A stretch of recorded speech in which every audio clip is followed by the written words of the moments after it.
ॐ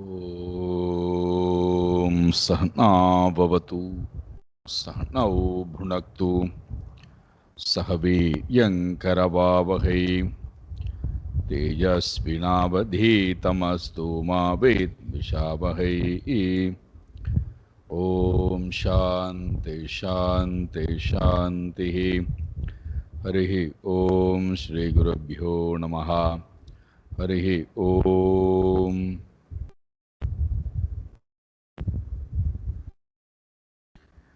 सच्चिदानन्दरूपाय विश्वोत्पत्त्यादिहेतवे तापत्रयविनाशाय श्रीकृष्णाय वयं नमः।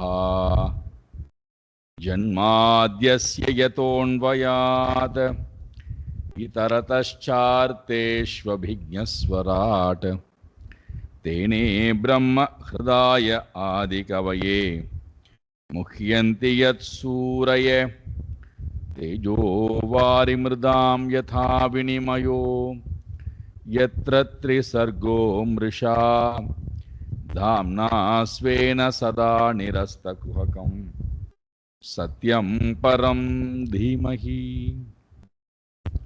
धर्मप्रोञ्जिरकैतवोऽत्र परमो निर्मत्सराणां सतां वेद्यं वास्तवमत्र वस्तु शिवदं तापत्रयोन्मूलनं। श्रीमद्भागवते महामुनिकृते किं वा परैरीश्वरः सद्यो हृद्यवरुध्यतेऽत्र कृतिभिः शुश्रूषुभिस्तत्क्षणात्। निगमकल्पतरोर्गलितं फलं सुखमुखातमृतद्रवसंयुतं पिबत भागवतं रसमालयं मुहुरहो रसिका भुवि भावुकाः। नारायणं नमस्कृत्य नरं चैव नरोत्तमं देवीं सरस्वतीं व्यासं ततो जयमुदीरयेत्। देवीं सरस्वतीं व्यासं ततो जयमुदीरयेत्।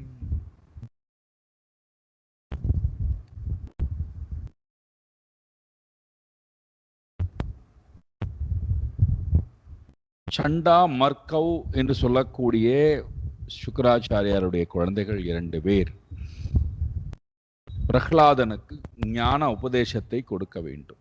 அதுவும் எப்பேற்பட்ட ஞானம்? எந்த ஞானம் ராகத்வேஷத்தை உண்டு பண்ணுமோ,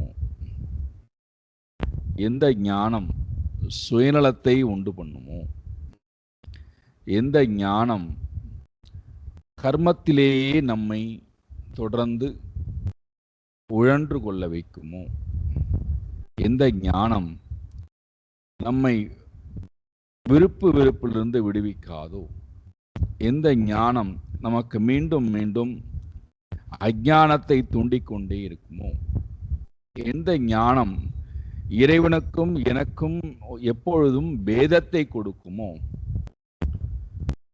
அந்த ஞானத்தை கற்றுக் கொடுக்க ஆசைப்படுகின்றான் ஹிரண்யகசிபு.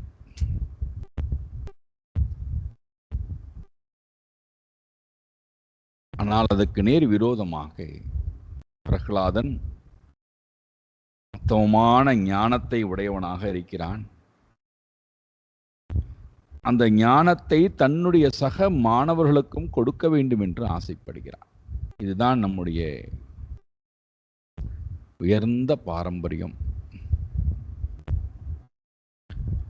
நாம் எந்த சந்தோஷத்தை உள் வாங்குகிறோமோ அதை மற்றவர்களுக்கு கொடுக்கிறோம். நாம் எதை சந்தோஷம் நினைக்கிறோமோ அதை மற்றவர்களுக்கு கொடுக்க நினைக்கிறோம். ஆனால் என்ன வேடிக்கைன்னா,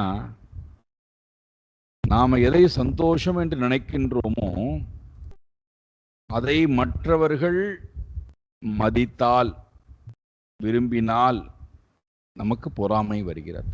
அவன் என்னை விட அதிகமாக சந்தோஷமாக இருக்கிறானே, அவன் என்னை விட அதிகமாக ஆனந்தமாக இருக்கிறானே, துக்கம் இல்லாமல் இருக்கிறானேன்னு அவனை பார்த்து நமக்கு பொறாமை வருகிறது.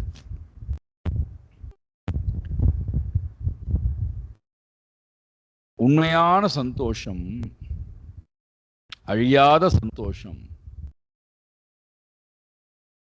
இங்கே பார்க்க போகிறோம். சொல்ல போகிறான் இந்த குழந்தை தன்னுடைய சக மாணவர்களிடத்திலே.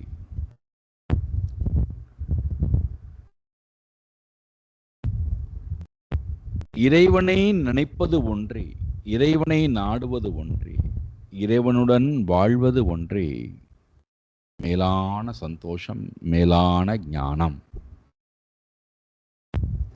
அதை தன்னுடைய சக மாணவர்களிடத்திலும் சொல்கிறான். பாருங்கள், வாருங்கள்.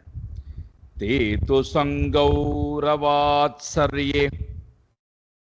த்யக்த கிரீடா பரிச்சதாஹ பாலா அதூஷித தியோஹ துவந்த்வாராமேரிதே ஹிதைஹி பர்யுபாசத ராஜேந்திர தன் தன் ன்யஸ்த ஹிருதயே க்ஷணாஹ தானாக கருணோ மைத்ரோ மகாபாகவதோ சுரஹா. பிறப்பால் அசுரனாக இருந்தும் ஸ்வபாவத்திலே அசுரனாக இல்லை. இதை அவனுக்கு முதல்ல அறிமுகப்படுத்துறார். பிறப்பால் அவன் அசுரன். அப்போ நாம் எந்த குலத்திலே பிறந்திருக்கிறோம் என்பது முக்கியம் அல்ல. பிறப்பால் நான் அசுரனா, ராட்சசனா, நான் பிராமணனா,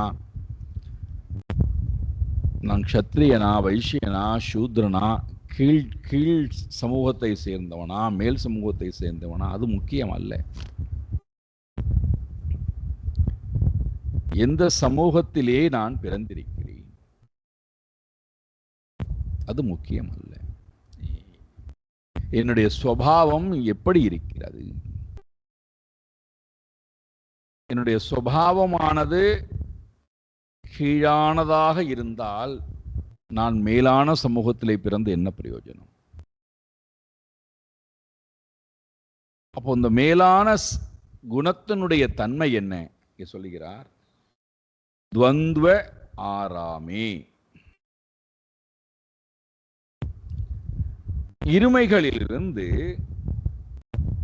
துவந்துவம், இருமைகள், சுகம் துக்கம், சீதம் உஷ்ணம், மானம் அவமானம், பிரியம் அப்பிரியம், ஜெயம் அஜயம், யோகம் வியோகம், இப்படிலாம் சொல்றோம் அல்லவா? இதெல்லாம் இருமைகள், துவந்துவங்கள்னு அர்த்தம். ராகத்வேஷம். இந்த இருமைகளிலிருந்து விலகி இருக்கக்கூடியவனாய், பொதுவாக நாம் இந்த இருமைகள்ல தான் இருக்கோம். உலகத்தில் இருக்கக்கூடிய ஜீவன் அத்தனையுமே இந்த இருமைக்குள்ளே தான் நாம் இருக்கிறோம். பக்தன் இந்த இருமையை விட்டு வெளியேறுகிறான், தனித்திருக்கிறான். இருமை அவனை தொடுவது இல்லை. அவன்தான் பக்தன். சீதோஷ்ண சுகதுக்கேஷு மானாபமானயோ துல்யஹா.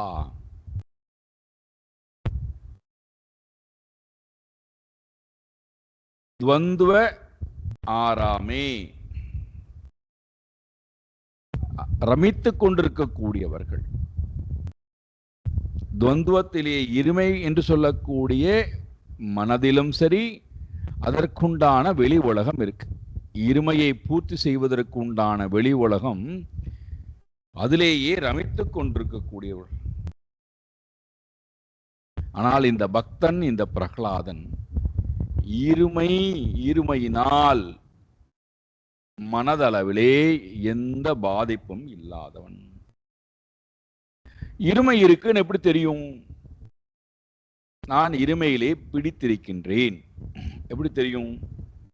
செயல்ல தான் பார்க்க முடியும். செயலிலோ வார்த்தைகளிலோ அப்படிதான் வெளிப்படும். இருமைகள் இருக்கு என்பது எப்படி வெளிப்படும்னால் செயல்களின் மூலமாக, வார்த்தைகளின் மூலமாக.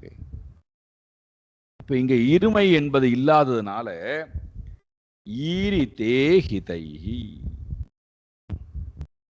அவனை தூண்டிவிடக்கூடிய எண்ணங்கள், இருமைகள் எண்ணங்கள் இல்லாததுனால வார்த்தையாலும் சரி, செயலாலும் சரி, வாக்காலும் சரீரத்தாலும் மனதாலும் இவனுடைய மனம், இவனுடைய வாக், இவனுடைய செயல் எவ்வகையிலும் யாரையும் காயப்படுத்துவது இல்லை. இவனும் தன்னைத்தானே காயப்படுத்திக் கொள்வதும் இல்லை. ந தூஷிதா தியஹா, ந தூஷிதா தியஹா. அவனுடைய மனம், உடல், வாக்கு அத்தனையுமே எந்த இருமைகளினாலும் தாக்கப்படாமல் மனம் குழந்தை மனமாகவே இருக்கிறது. தே பாலாஹா, குழந்தை.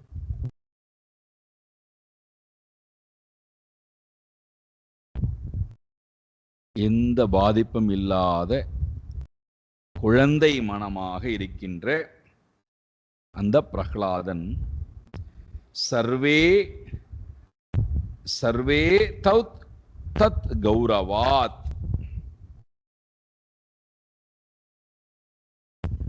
எல்லா குழந்தைகளும் அதே போல இருக்கான். அப்ப இந்த குழந்தைகள் எல்லாம் என்ன செய்கின்றதாம், பிரகலாதனின் மேல் உள்ள அந்த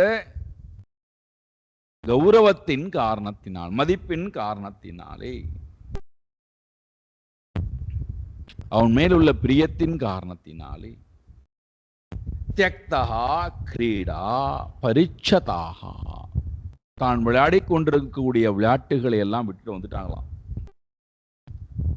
விளையாட்டு சாமான்கள், அதோடு சேர்ந்து விளையாடுவது அத்தனையும் தியக்த, துறந்து விட்டு, கிரீடாகா பரிச்சதாகா,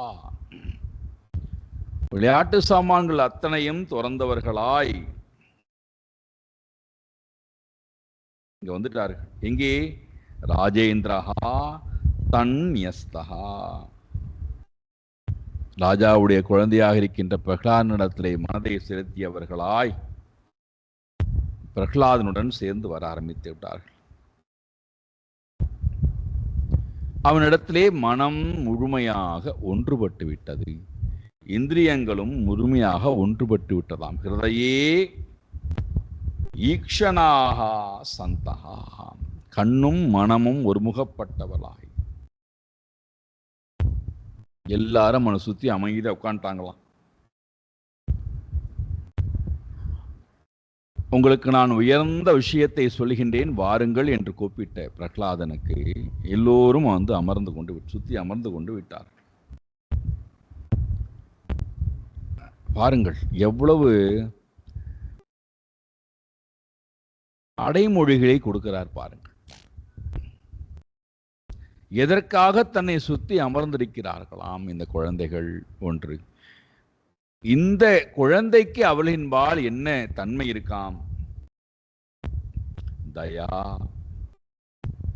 கருணா, மைத்ரயா, மகாபாகவதா, அவர்களின்பால் கருணையாம். அந்த குழந்தைகளின்பால் கருணை ஏற்பட்டு,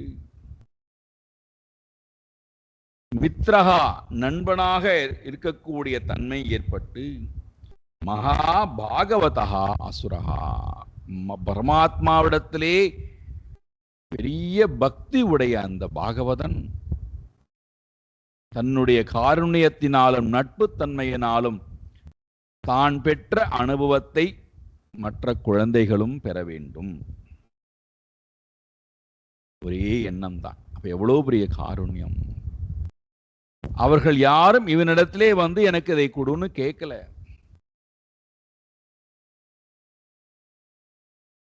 இவர்களுக்கு இது தேவையா தேவையில்லையா என்று சிந்திக்கவும் இல்லை பிரகலாதன்.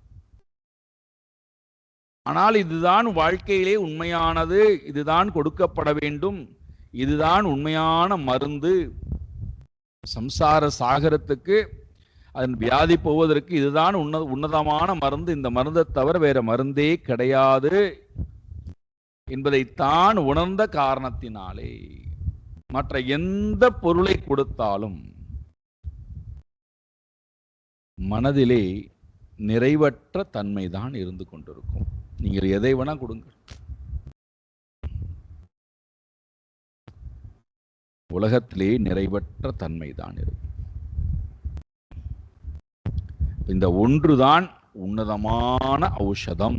இதை உணர்ந்து கொண்ட பிரகலாதன் இதை இந்த குழந்தைகளுக்கு கொடுத்தால் அவர்களுடைய வாழ்க்கையும் உன்னதத்தன்மை அடையுமே என்கின்ற அந்த கருணை, தன்னுடைய நண்பர்களாக இருக்கிறார்கள் ஆகினால் இதை கொடுக்க வேண்டும் என்கின்ற பாவம், பரமாத்மாவிடத்திலே பரம பக்தி. பிரகலாதன் இப்பொழுது வகுப்பெடுக்கிறான் குழந்தைகளுக்கு. பாருங்கள், அசுர குழந்தை பக்தி ரசத்தை தன் சக அசுர கூட்டங்களுக்கு தானமாக ஞானத்தை கொடுக்கிறது. நம்ம வாங்குவதற்கும் தயாரா இல்லை, அப்படியே வாங்கினாலும் அதை மற்றவர்களுக்கு கொடுப்பதற்கு தயாராக இல்லை, அப்படியே கொடுத்தாலும் மலினத்தன்மையுடன் கொடுக்கிறோம். ஏன்னா காரணம், நம்முடைய மனதில் இன்னும் மலினத்தன்மை இருக்கு. அதனால கொடுக்கும் போதும் மலினத்தன்மையோட கொடுக்கிறோம், அல்லது கொடுக்கவே தெரியாமல் இருக்கும். காரணம் என்னடானா, நம்மள்ட்ட இந்த காருண்யம் இல்லை, மைத்திரி பாவம் இல்லை, மகா பாகவத தன்மை இல்லை.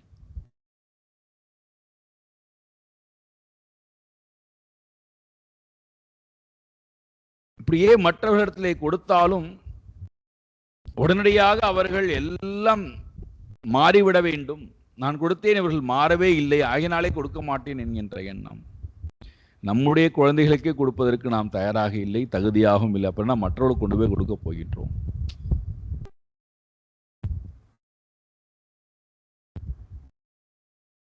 இந்த குழந்தை 5 வயது குழந்தை.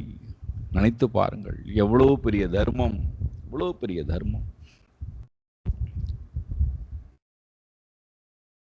என்ன தர்மத்தை கொடுக்கிறது? முக்கியமான பகுதி, பிரகலாதன் தன்னுடைய சக மாணவர்களுக்கு சொல்லுவதன் மூலமாக நமக்கு ஒரு அழகான செய்தியை கொண்டு வந்து கொடுக்கலாம். என்ன செய்தி? கௌமார ஆச்சரேத் பிராஜ்ஞோ தர்மான் பாகவதானிஹ துர்லபம் மானுஷம் ஜன்ம ததப்யே த்ருவமர்த்தவத். எடுத்த உடனே சொல்றான், மானுஷம் ஜென்மம் துர்லபம். பிறவிகளிலே ஜென்மன்னா பிறவி, 4 விதமா பிறவி வருகின்றது அல்லவா? வேர்வையிலிருந்து வரக்கூடிய பிறவி, முட்டையிலிருந்து வரக்கூடிய பிறவி, கருவிலிருந்து வரக்கூடிய பிறவி, பூமியிலிருந்து வரக்கூடிய பிறவி. ஸ்வேதஜம், அண்டஜம், உத்பிங்கம், ஜராயுஜம். இந்த 4 விதமா பிறவி இருக்கு இந்த உலகத்துல. அதுல ரொம்ப ரொம்ப உத்தமமான பிறவியாம் துர்லபம்ங்கிறார். மானுஷம் ஜென்ம துர்லபம். மனித பிறவியானது கிடைப்பதற்கு மிகவும் அரிதான ஒன்று. இதை எல்லாரும் சொல்லுகிறார்கள். அப்ப ஏதோ ஒண்ணு இருக்கு அதுல. ஏன் அதை அவ்வளவு ஸ்லாகித்து சொல்லணும்? மனித பிறவியை ஏன் அவ்வளவு சிரேஷ்டமா சொல்ல வேண்டும்? மனிதனுக்கும் மற்ற பிறப்புக்கும் ஒரே ஒரு வித்தியாசம்தான். மற்றபடி எந்த செயல்பாடுகளிலோ வாழ்க்கை முறையிலோ எந்த வித்தியாசமும் நமக்கும் மற்ற ஜீவராசிகளுக்கும் வித்தியாசம் இல்லை. ஆகார, நித்ரா, பய, மைதுனானி ஏதானி சாமான்யம். இந்த 4ம் மனிதர்களுக்கும் ஜீவராசிகளுக்கும் பொதுதான். ஆகார, உணவு, உணவை தேடி. அதுல கூட நமக்கு அதுக்கு எவ்வளவு வேற்றுமை பாருங்கள். அதுக்கு எந்த விருப்பும் இல்லை. அது அதனுடைய சுபாவத்துக்கு ஏற்ப எந்த உணவை சாப்பிடணுமோ அதை சாப்பிடுகிறது. அதுல கொண்டு போய் நாம விருப்ப விருப்ப திணிக்கிறோம். ஆனா அது தன்னுடைய சுபாவ பிரகாரம் எந்த உணவை சாப்பிடணுமோ சாப்பிடுகிறது. பூனையானது அதனுடைய உணவு எலி, அதனுடைய உணவு மாமிசம். ஆனா அதுக்கு நாம பாலை விட்டு வளர்த்து, தயிர் சோறை போட்டு வளர்த்து அது இப்படித்தான் சாப்பிடணும், அதுக்கு விருப்ப விருப்ப திணிக்கிறோம். ஆனா அதுக்கு அதனுடைய சுபாவத்துக்கு ஏற்ப அதுக்கு பிடித்த உணவு எலி. அதே போல ஒவ்வொரு ஜீவராசிக்கும் அதனுடைய உணவு, மனிதனுக்கும் அதே போல உணவு. ஆனா அதுக்கும் நமக்கு என்னடா வித்தியாசம் என்னன்னா, நாம உணவுல எவ்வளவு விருப்பு வெறுப்பை காட்டுகிறோம், ஆனால் விலங்குகளுக்கு அந்த விருப்பு வெறுப்பு இல்லை. அதுல கூட வித்தியாசம் இருக்கு. ஆகார நித்ரா பயே மைதுனானி, உணவு, உணவை தேடி ஓடுவது, தூங்குவது, பயம் கொள்ளுவது, மிதுன பாவம், இன்பத்தை நுகர்வது. இந்த நான்கும் ஏதத் சாமானியம் நராகா மிருகாகா, மனிதனுக்கும் மிருகத்துக்கும் இடையிலே எந்த வேற்றுமையும் இல்லை. ஆனா எங்க வேறுபடுகிறான்? மனிதனுக்கு விசேஷத்தன்மை என்பதே புத்தி தான். புத்தி மட்டும் மனிதனுக்கு இல்லைன்னா மனிதன் இவைகள் அத்தனையும் செய்யக்கூடிய காரியத்தை இவனும் செய்வான். இந்த புத்தியை கொண்டு ஏதோ ஒன்றை நான் நாடுவதற்காக வந்திருக்கிறேன், ஏதோ ஒன்றை தெரிந்து கொள்வதற்காக வந்திருக்கிறேன், ஏதோ ஒன்றை விடுவதற்காக வந்திருக்கிறேன். அது என்ன என்று நமக்கு தேடி கண்டுபிடிப்பதுதான் இந்த பிறவியினுடைய நோக்கம். அதை மற்ற ஜீவராசிகள் செய்ய முடியும். ஆகையினாலே துர்லபம். இப்படி நிறைய சொல்லிகிட்டே போகலாம். ஜென்மம் என்பது, நரஜென்மம் என்பது, மானுஷம் ஜென்மம் என்பது, அந்த மானுஷம் என்றால் மனித தன்மைன்னு அர்த்தம். மனித பண்புகள், மனிதனாக பிறத்தல் துர்லபம். நாமெல்லாம் மனிதன் சொல்லிக்க கூடாது. மனித தன்மை இருந்தால் மனிதன்.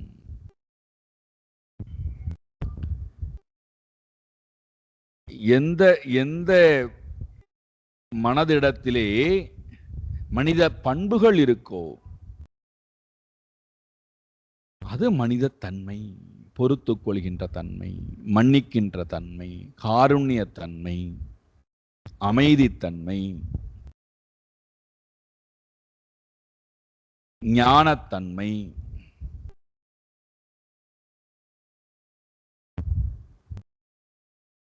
எந்த மனதிலே இந்த பாவம் மனித தன்மை இருக்கோ, உடலளவிலே நான் மனிதன் சொல்லிக்க கூடாது, மனதளவிலே நான் மனிதன் சொல்லிக்க கூடாது. அந்த தன்மை இருந்தால் அது கிடைப்பது துர்லபம். அதனால நீங்க பாத்தீங்கன்னா விலங்குத்தன்மையோடும் அசுரத்தன்மையோடும் நாம் இருக்கிற வரை மனிதத்தன்மையினுடைய மேன்மை நமக்கு தெரியறது இல்லை. அப்போ மிருகம் என்ன செய்யுமோ அது அப்படிதான் செய்கிறோம். அதனுடைய வாழ்க்கை முறையை பார்த்து அது எப்படி வாழ்கிறதோ அதே போல் நம்முடைய வாழ்க்கை முறையை வாழ்ந்து அதை குறித்து பெருமைப்பட்டுக்கிறோம். அதுவும் இனவிருத்தி செய்கிறது, நாமும் இனவிருத்தி செய்கிறோம், அதை பெருமைப்பட்டுக்கிறோம். நான் இத்தனை குழந்தைக்கு தாய் தகப்பன். அது போஷாக்கு பண்ணுகிறது, உணவிட்டு அந்த உயிர ஜீவராசிகளை பாதுகாக்க. நாமளும் உணவிட்டு பராமரிக்கும் போது ரொம்ப பெருமைப்பட்டுக்கிறோம். ஆஹா, நானாருக்கு கண்டு உணவிட்டேன், உடை கொடுத்தேன், உறைவிடம் கொடுத்தேன், உணர்வை கொடுத்தேன், உடைமைகளை எல்லாம் கொடுத்தேன், இதெல்லாம் பெருமைப்பட்டுக்கிறோம். அதெல்லாம் மிருகத்தினுடைய தன்மை. இத பெருமைப்படுவதற்கு நமக்கு ஒன்றும் இல்லை. ஆனால் மிருகத்தினுடைய அந்த பாவம் இருக்கிறதுனால மிருக வாழ்க்கையை நம்ம வாழ்றதுனால மிருகம் செய்வதையெல்லாம் நாமும் செய்துவிட்டு நம்மை நாம் உயர்வானவனாக கர்வம் உடையவராக நினைச்சுக்கிறோம். அசுரத்தன்மை ராட்சசத்தன்மை வருகின்ற நேரத்திலே அசுரர்கள் எப்படி வாழ்கிறார்களோ ராட்சசர் எப்படி வாழ்கிறார்களோ அதே போல வாழ்ந்து நம்மை நாமே பெருமைப்படுத்திக்கிறோம், சந்தோஷப்படுத்திக்கிறோம். ஆனா அந்த ரெண்டிலுமே நீங்கள் பார்த்தால் மனித பண்புகள் என்பது இருக்காது. மானுஷம் என்பது, மனித தன்மை என்பது இருக்காது. எப்போ மானுஷ தன்மை வருகிறதோ, மனித பண்பு வருகிறதோ, அப்பதான் உலகத்துக்கு எவ்வகையிலும் நான் துன்பத்தை கொடுக்க கூடாது முதல் உணர்வு வருகிறது. மானுஷ தன்மை வரும்போதுதான் உலகத்துக்கு நான் எவ்வகையிலும் துன்பத்தை கொடுக்க கூடாது. இந்த எண்ணம் வருவதே ரொம்ப ரொம்ப புண்ணியம். ரொம்ப மானுஷத்தன்மை உயர்ந்திருந்தா தான் வரும். உலகத்துக்கு என்னால் எவ்வகையிலும் துன்பத்தை நான் கொடுத்து விடக்கூடாது. ரொம்ப கவனமா இருப்போம். சொல்லாலோ செயலாலோ எண்ணத்தாலோ உலகத்துக்கு நான் எந்த துன்பத்தையும் கொடுக்காமை. அப்படி நாம ரொம்ப கவனமா இருந்தா நமக்கு நாமே துன்பத்தை கொடுக்காமல் இருக்க பழகுவோம். இது இன்னும் ரொம்ப சூக்ஷ்மம். மனிதத்தன்மையினுடைய இரண்டாவது நிலை பார்த்தால் உலகத்துக்கு நான் துன்பத்தை கொடுக்காமை அது இருக்கட்டும். இப்போ எனக்கு நானே துன்பத்தை கொடுத்து கொள்ளாமல் இருத்தல்.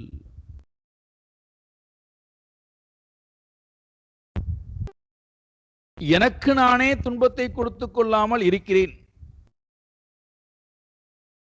அப்போ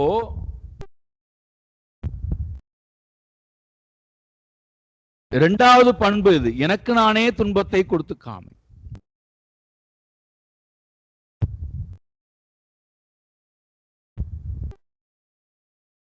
மூணாவது ரொம்ப முக்கியம், எனக்கு நானே துன்பத்தை கொடுத்து கொள்ளாமை.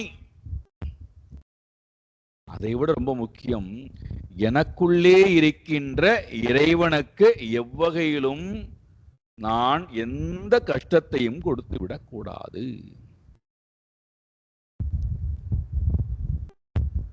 இதுதான் மனிதத்தன்மை.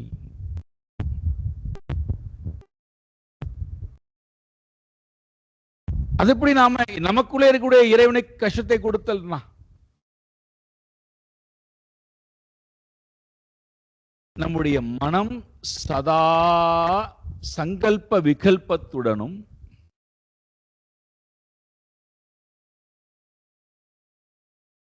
அகங்காரத்துடனும் விருப்பு வெறுப்புடனும் சதா மனம் சலனப்பட்டு கொண்டே இருக்கு அல்லவா.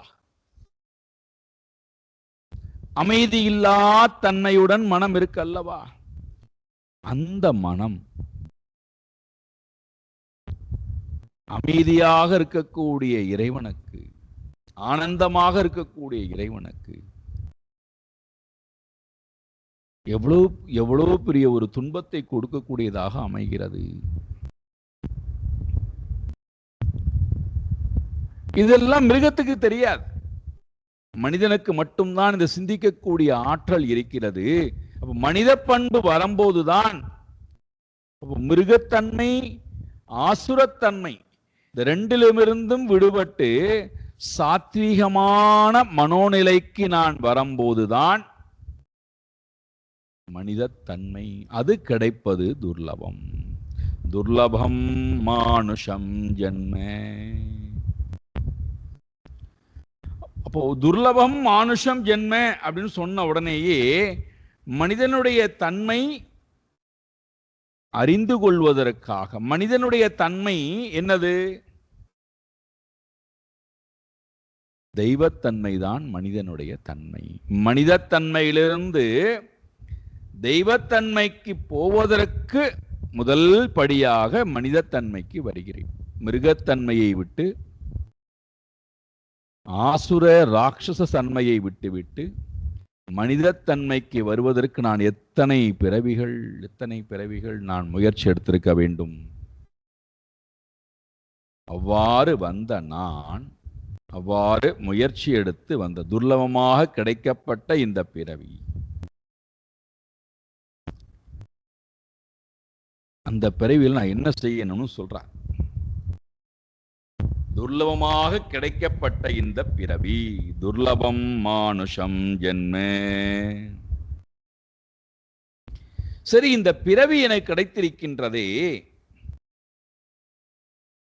இந்த பிறவியில நான் என்ன செய்யணுமாம்? கௌமாரே, இளமை இருக்கும் காலத்திலேயே, உடல்லையும் மனதிலும் அறிவிலும் செயலிலும் கௌமாரம், குமாரத்தன்மை இருக்கக்கூடிய நேரத்திலேயே, வாலிப இளமை பருவமானது இருக்கக்கூடிய நேரத்திலேயே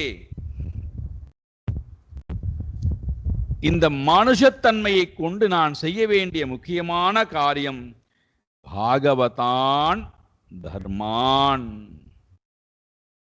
ஆச்சரேத். பிரகலாதன் தன்னுடைய மாணவருக்கு சொல்றான், அப்பா, நமக்கெல்லாம் ரொம்ப ரொம்ப துர்லபமான மனித பிறவி கிடைத்திருக்கிறது.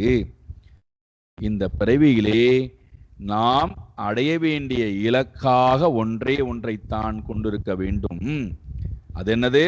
பாகவதான் தர்மான் ஆச்சரேத். பாகவதர்களுடைய தர்மம், பகவானுடைய தர்மத்தை ஆச்சரேத், நன்றாக பின்பற்றுங்கள், நன்றாக பின்பற்ற வேண்டும். ஏன்? என்ன காரணம்? துர்லபம் மானுஷம் ஜென்ம. அப்போ எனக்கு இளமை உடலில் இருக்கக்கூடிய கௌமாரே அவஸ்தானே, கௌமார என்னுடைய உடம்புல இருக்கும் போதுதான் நான் இந்த தர்மத்தை பின்பற்ற முடியுமே தவிர, உடல் நைந்து போய்விட்டது, வயோதிகம் வந்துவிட்டது, வியாதி வந்துவிட்டது, மரணமானது என்னை தொட்டு கொண்டிருக்கிறது, என்னை விட்டு எல்லோரும் போய்கொண்டே இருக்கிறார்கள், நானும் எல்லோரை விட்டும் விலக வேண்டி நிர்பந்தது தள்ளப்படுகின்றேன், தனிமையானது ஒருமுகம் வாட்டுகின்றது. எல்லாம் இருக்கும் போதும் இறைவனை ஆத்மார்த்தமாக நினைக்க முடியுமா என்றால், அங்கம் கலிதம் பலிதம் முண்டம் தசனவிஹீனம் ஜாதம் துண்டம் விருத்தோயாதி கிரகித்வா தண்டம். எல்லாம் போனதுக்கு பிறகு நான் பகவானை தொழ வருகிறேன் என்றால், உடல் இடம் கொடுக்காது, செயல்கள் இடம் கொடுக்காது, மனது இடம் கொடுக்காது, அறிவு இடம் கொடுக்காது, வீரியத்துடன் என்னால் இறைவனை தொழ முடியாது.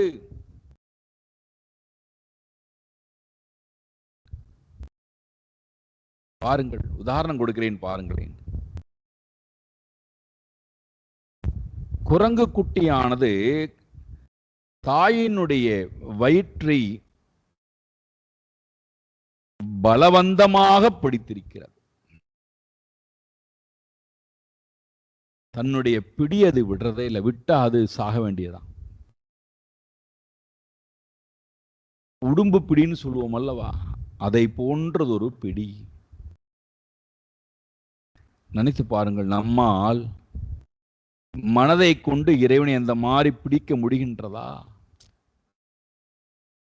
அறிவை கொண்டு இறைவனை அந்த மாதிரி நம்மால் தியானிக்க முடிகின்றதா? அதற்குண்டான மன தூய்மையும் மனப்பக்குவமும் மன ஆற்றலும் மனதிலே வீரியமும் அமைதித்தன்மையும் சுத்தத்தன்மையும் மனதிலே இருக்கிறதா?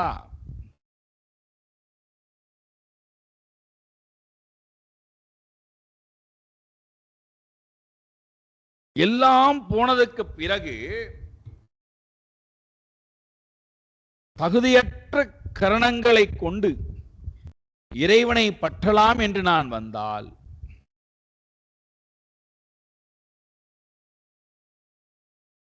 எப்படி உடைந்து போன பானை, ஓட்டை விழுந்த பானையிலே எப்படி நாம் எந்த பொருளையும் வாங்க முடியாதோ, அதே போல இறைவனை நம்மால் உள்ளத்துக்குள்ளே வாங்கி ஆராதிக்கவும் முடியாது, தியானிக்கவும் முடியாது. அவனுடன் நான் எப்பொழுதும் ஆனந்தித்து கொண்டு இருக்கவும் முடியாது. அதனால இங்க சொல்றான், முதல் மெசேஜ், முதல் செய்தி, துர்லபம் மானுஷம் ஜென்ம. அதிலும் கௌமாரம், குமாரப் பருவம் என்பது முக்கியமான பருவம்.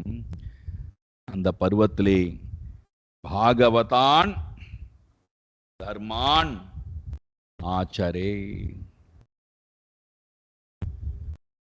பாகவதர்கள் எந்த தர்மத்தை பின்பற்றுகிறார்களோ அந்த தர்மத்தை பின்பற்றி வாழ முயற்சி எடு.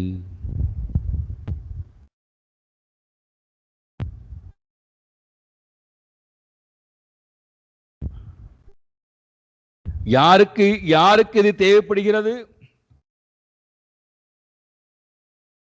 யார் இதை நாடுவார்கள்? அதையும் சொல்றான். பிராஜ்ஞஹா இஹ. யார் அஞ்ஞானத்தை போக்கிக் கொள்ள வேண்டும், அஞ்ஞானத்தினாலே வந்திருக்கக்கூடிய மோகம், சோகம், பயம், பந்தம், கர்மம், கர்ம வினை, இது எல்லாவற்றையும் அழித்து கொள்ள வேண்டும் என்று யார் ஆசைப்படுகிறார்களோ அப்பேற்பட்ட பிராஜ்ஞஹா, அறிவாளிகள், அறிவுள்ளவர்கள். மற்றவர்களுக்கு இது ஈடுபாடு, இது செல்லுபடி ஆகாது. மற்றவர்களுக்கு இதை பற்றி நாம் பேச வேண்டிய அவசியம் இல்லை. அவர்களுக்கு மிருக வாழ்க்கை முறை பிராதானியமாக இருக்கும்.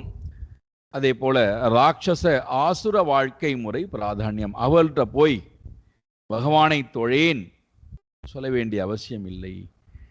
பகவான் தான் அவனுடைய வாழ்க்கையிலே எல்லா ஆனந்தையும் கொடுக்க போகின்றார் சொல்ல வேண்டிய அவசியம் இல்லை. சொன்னாலும் அவர்களுக்கு புரியாது, அவர்கள் ஏற்றுக்கொள்வதும் மாட்டார்கள். அப்போ அவர்கிட்ட போய் நாம் நல்லா சொல்ல வேண்டிய என்னடான்னா, இன்னும் நல்ல சம்பாதி, இன்னும் கடினமாக உழை, இன்னும் நல்ல உழைத்து நிறைய பணத்தை சம்பாதி, நல்ல ஆனந்தமாக இருக்கு. இன்னும் எங்கெங்கெல்லாம் போக முடியுமோ போ, என்னென்னலாம் அனுபவிக்க முடியுமோ அனுபவி, இன்னும் பல பிரிவுகளுக்கு உண்டான கர்ம வினையை சேர்த்துக்கொள்ளப்பா, ஒன்றும் அவசரமே இல்லை, மெதுவாவா. கவலையாக இருக்கின்றதே, பயமாக இருக்கின்றதே, அதெல்லாம் அதனுடைய விளைவுகளை அனுபவிச்சு தான் ஆகணும். நான் தீயிலையும் கொண்டு கை வைப்பேன், ஆனா தீ என்னை சுடக்கூடாதுன்னா, எனக்கு மனசுல மன அழுத்தமே இருக்கக்கூடாது. அப்ப அதுக்கு வேற மருந்து இருக்கு. மனதிலே கவலை இருக்கக்கூடாது, மனதிலே வலி இருக்கக்கூடாது, மனதிலே துன்பங்கள் இருக்கக்கூடாது, மனதிலே வெறுப்பு இருக்கக்கூடாது, மனதிலே வெறுப்பு இருக்கக்கூடாது, மனதிலே கோபதாபங்கள் இருக்கக்கூடாது. அதெல்லாம் மனதை ரொம்ப பாதிக்கின்றது என்றால் அப்ப அதுக்கு வேற மருந்து தான் கொடுத்தாகணும். நான் இதுலயும் இருந்துப்பேன், ஆனா எனக்கு அதெல்லாம் இருக்கக்கூடாது.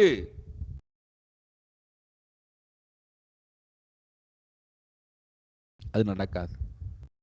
இதுல இருந்தால் அது என்னென்னலாம் அதிர்வை கொடுக்குமோ அந்த அதிர்வை எல்லாம் நான் சந்தித்துத்தான் ஆக வேண்டும். உதாரணம் கொடுக்கிறேன் பாருங்களேன். 11 பேர், இந்த பக்கம் 11 நபர்கள், அந்த பக்கம் 11 விளையாட்டு வீரர்கள், நடுவுல ஒரே ஒரு பால், கால்பந்து, ஒரே ஒரு கால்பந்து. களத்துல இறங்கி ஆயிடுச்சு. 22 பேர். இப்போ 22 பேருடைய காலில் அந்த பந்தானது சுழன்று கொண்டு இருக்கிறது. அதுல ஒரு வீரர்கிட்ட பந்து காலில் வருகிறது. இப்ப அந்த நபர் அந்த பந்தை எடுத்துக்கொண்டு முன்னோக்கி போகணும். தன்னுடைய எதிரி அணியினுடைய எதிர் அணியினுடைய அந்த கூடையிலே கொண்டு போய் இந்த பந்தை போடணும். விரட்டி கொண்டு போறார். இப்ப அவர் எந்த அளவுக்கு முன்னோக்கி போகிறாரோ, இப்ப அவருடைய கட்டுப்பாட்டுக்குள்ள அந்த பந்து இருக்கு. இப்ப அவருடைய கட்டுப்பாட்டுக்குள்ள அந்த பந்தானது முன்னோக்கி நகர்த்தப்படுகிறது. நினைத்து பாருங்கள், 4-5 எதிர் அணியில் இருக்கக்கூடிய வீரர்கள் அவனை சூழ்ந்து நின்று கொள்கிறார்கள், தடுக்கிறார், தடை செய்கிறார். அவனுடைய காலில் இருந்து அவனுடைய கட்டுப்பாட்டுக்குள்ள இருக்கக்கூடிய அந்த பந்தை இவர்களுடைய கட்டுப்பாட்டுக்கு அந்த பந்தை கொண்டு வரதுக்கு என்னென்னலாம் இடையூறுகள் செய்ய முடியுமோ, அவனுடைய கவனத்தை திசை திருப்ப முடியுமோ, அவனுடைய பலத்தை பலகீனப்படுத்த முடியுமோ, அவனுக்கு எவ்வளவு தூரம் இடையூறுகளை கொடுக்க முடியுமோ கொடுப்பதற்கு எல்லா செயல்பாடுகளும் செய்யப்படுகிறது. அதையும் தாண்டி ஒருவன் போய் லாவகமாக எதிரணியில் இருக்கக்கூடிய கூடையிலே பந்தை போடுகிறான் என்றால் எவ்வளவு பலம் இருக்க வேண்டும், எவ்வளவு மன உறுதி இருக்க வேண்டும், எவ்வளவு தன்னம்பிக்கை இருக்க வேண்டும், எவ்வளவு ஆற்றல் இருக்க வேண்டும், எவ்வளவு அமைதி மனதிலே இருக்க வேண்டும், எவ்வளவு பொறுமை மனதிலே இருக்க வேண்டும். மனதிலே எவ்வகையிலும் துவேஷம் இருக்கக்கூடாது. எதிரணியில் இருக்கக்கூடிய வீரன் எப்படி என்னை தடுக்கலாம் என்று அவன்கிட்ட சண்டைக்கு போவதோ, திருப்பி அவன் மூஞ்சியிலே பந்தை இட்டு மிதிப்பதோ, கோபப்படுவதோ, தன்னுடைய உணர்வுகளை எல்லாம் வெளிப்படுத்துவதோ, சுயநலமாக எதுவுமே இல்லாமல் அமைதியாக முன்னோக்கி போவது, முன்னோக்கி இலக்கை நோக்கி முன்னோக்கி போவது.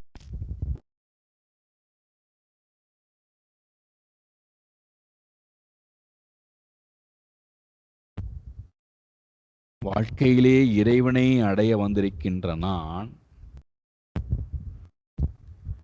அறிவுடையவனாக இருந்தால்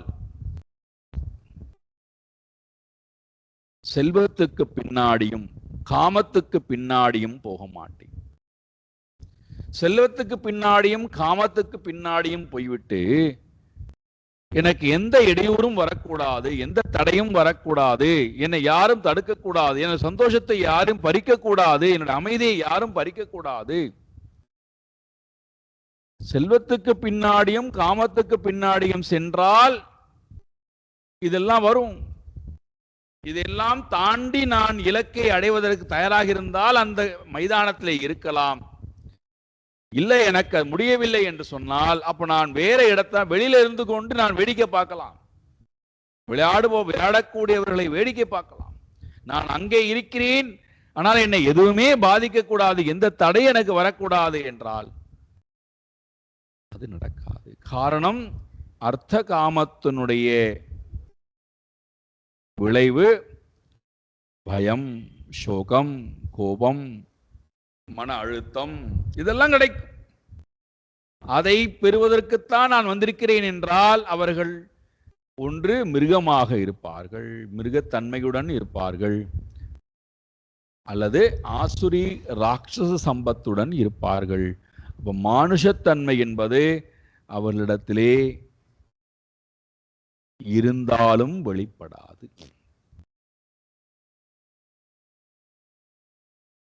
அப்ப இங்கே மனித தன்மை துர்லபம்.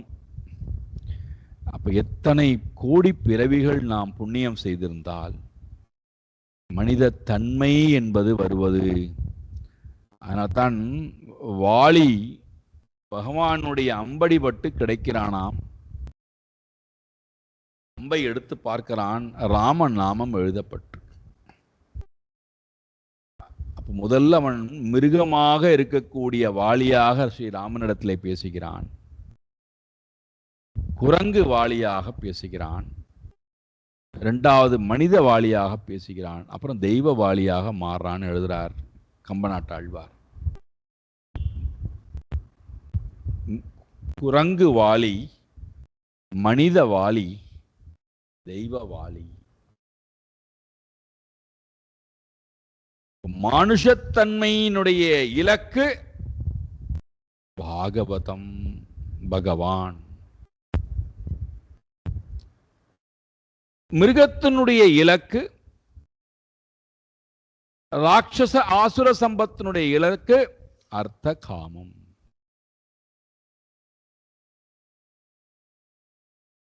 மனிதத்தன்மையினுடைய இலக்கு பகவான், பாகவதம்.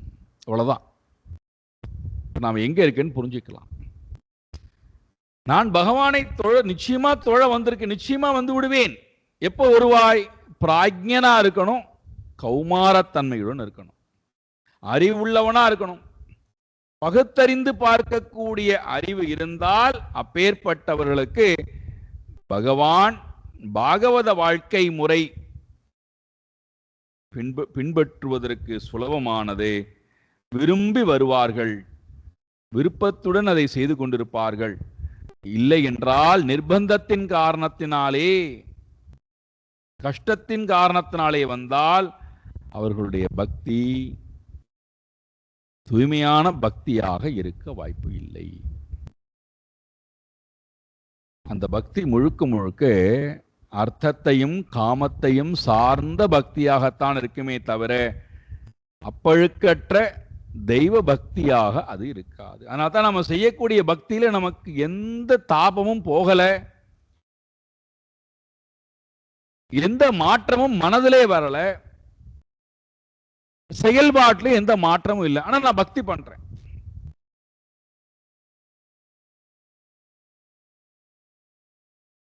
முதல் பாடல்லையே தான் சொல்ல வேண்டிய கருத்தை ரொம்ப அழகா சொல்லிட்டான். துர்லபம் மானுஷம் என்ன. சரி, அப்படி கிடைத்த அந்த துர்லபமான மானிட பிறவியிலே கௌமாரம் என்பது ரொம்ப முக்கியமான பருவம். குமார பருவம், இளமை பருவம். அந்த பருவத்திலே நீ இறைவனை நாடுவதற்கு உண்டான அறிவை பெற்றிருக்கிறாய். பிராஜ்ஞா, அறிவுள்ளவன். அப்படி அறிவு உள்ளவன் இந்த உலகத்தில் ஈகே, ரொம்ப முக்கியமான வார்த்தை, ஈகே அஸ்மின் லோகே, இந்த உலகத்திலேயே, மனித பிறவியிலேயே. இந்த பிறவியை விட்டால் இனிமேல் ஒரு பிறவி இதை போல் கிடைக்குமோ தெரியாது. மற்ற பிறவிக்கு போனால் என்னால் இறைவனை அடைய முடியுமோ என்பது தெரியாது. ஆகினாலே ஈக, இங்கேயே, அத்ர, இங்கேயே, இப்பொழுதே, அத்ய, இப்பொழுதே, பாகவதாம் தர்மான் ஆச்சரன், பாகவத தர்மத்தை பின்பற்றுவாயாக.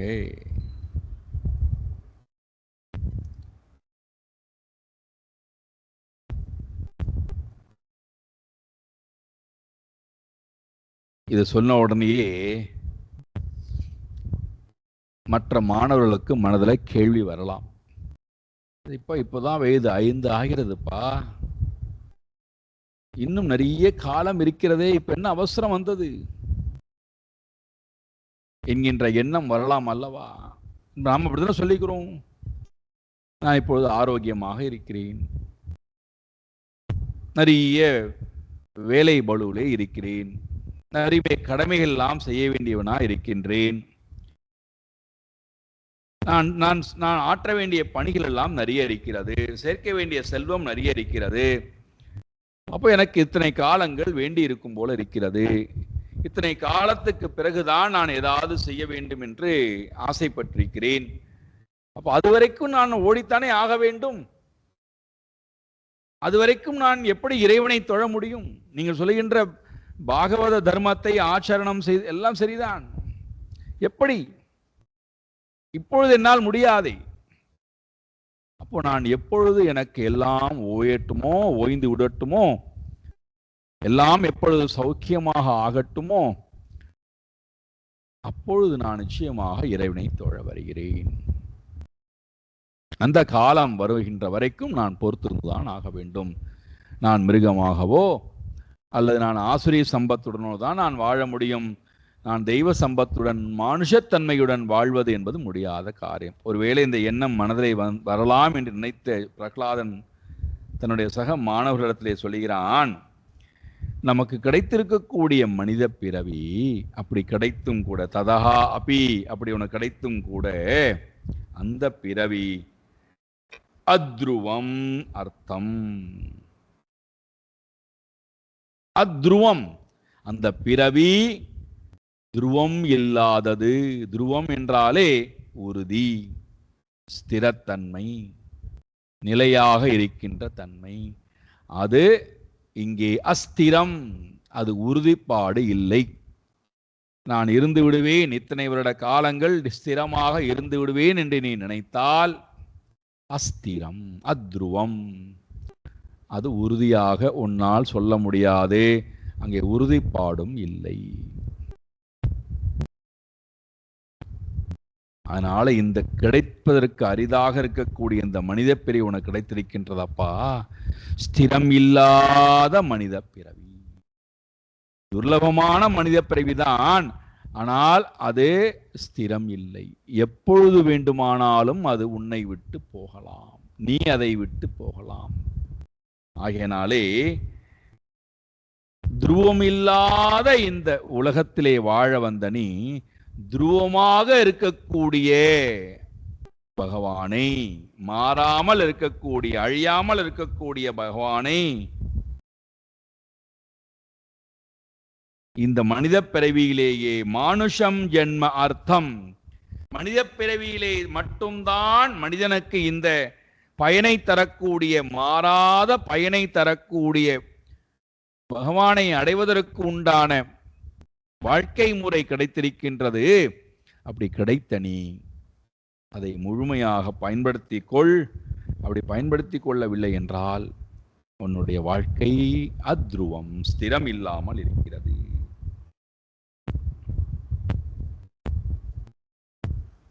உடனே இந்த மாணவர்கள் கேள்விகள் கேட்டிருக்க வேண்டும். அப்படி கேட்டிருந்தாதான் இந்த பதில் வரும். என்ன கேள்வி கேட்டிருப்பார்கள் இந்த குழந்தைகள்? ஒருவேளை, எதுக்குப்பா நாங்கள் பகவானை போய் தொழணும்? பகவான் யாருன்னே எங்களுக்கு தெரியாது, எப்படி இருப்பார்னு தெரியாது. குண்டா இருப்பாரா, கருப்பா இருப்பாரா, வெள்ளையா இருப்பாரா, ஒல்லியா இருப்பாரா, நெட்டையா இருப்பாரா, குட்டையா இருப்பாரா, ஆணா இருப்பாரா, பெண்ணா இருப்பாரா, அலியா இருப்பாரா, வியாதியோடு இருப்பாரா, வியாதி இல்லாமல் இருப்பாரா, பண்போடு இருப்பாரா, பண்பு இல்லாமல் இருப்பாரா, செல்வந்தனா இருப்பாரா, செல்வம் இல்லாமல் பிச்சைக்காரனா இருப்பாரா, எப்படி இருப்பார்? அவர் எப்படி இருப்பார்னே தெரியாது, எங்க இருக்காருன்னு தெரியாது.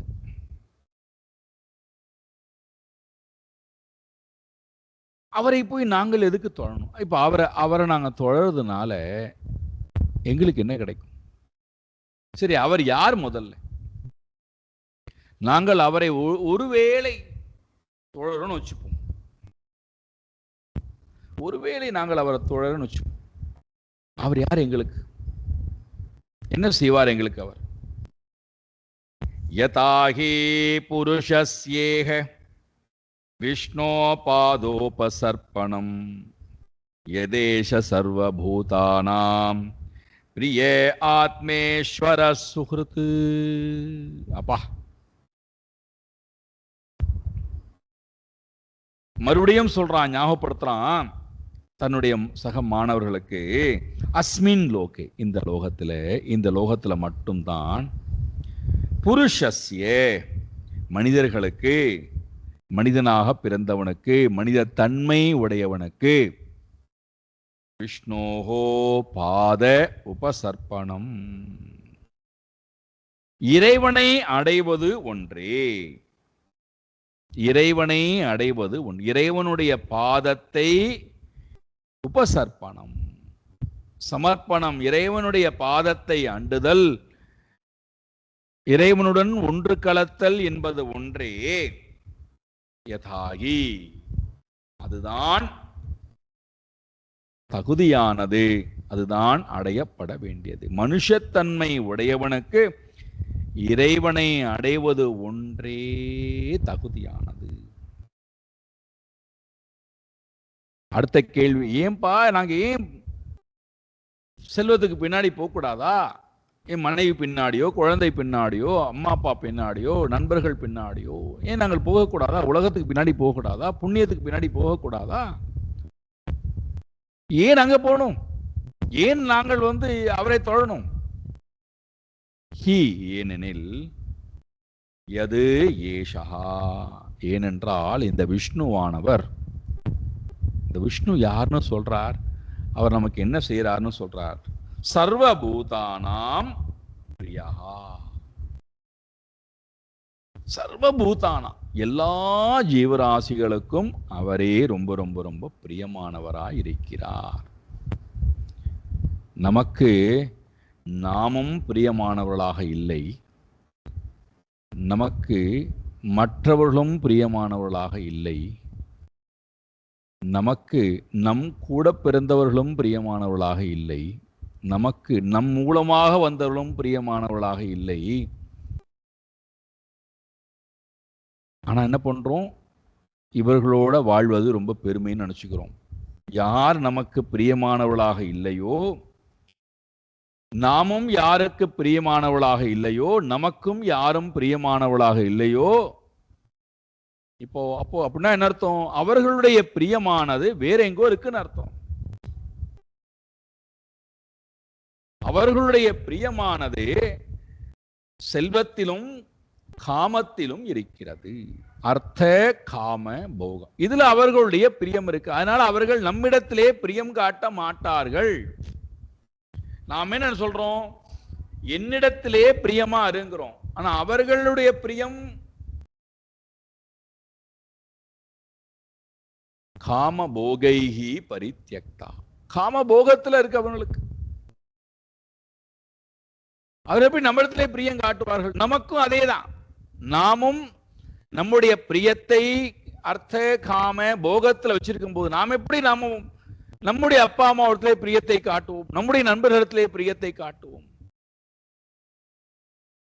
உலகத்தினுடைய நியதி, உலகத்தினுடைய விதி. இதை புரிந்து கொண்டோம் என்றால் இந்த உலகத்துல நாம எப்படி வாழலான்னு தெரியும். எப்படி மற்றவர்களை காயப்படுத்தாமல், நாமும் காயப்படாமல், இறைவனையும் காயப்படுத்தாமல் வாழ்வது எப்படின்னு தெரிஞ்சுக்கலாம். ஏன்னா உலகத்தினுடைய இயற்கை விதியே எல்லோரும் பிரியத்தை காட்டுவது தன்னுடைய செல்வத்தை, சேர்த்த செல்வத்தை, சேர்க்க போகின்ற செல்வத்தை, அது கொடுக்கக்கூடிய இன்பத்தை. அந்த இடத்துல போய் அப்பாவிடத்திலே பிரியமா நடந்து கொள்ளேன், அம்மாவிடத்திலே பிரியமா நடந்து கொள்ளேன், குழந்தைகளிடத்திலே பிரியமாக இரேன், நடக்கவே நடக்காது.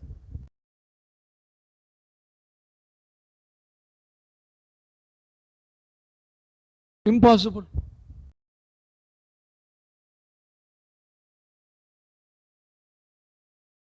அப்போ இது மிருக வாழ்க்கை முறை.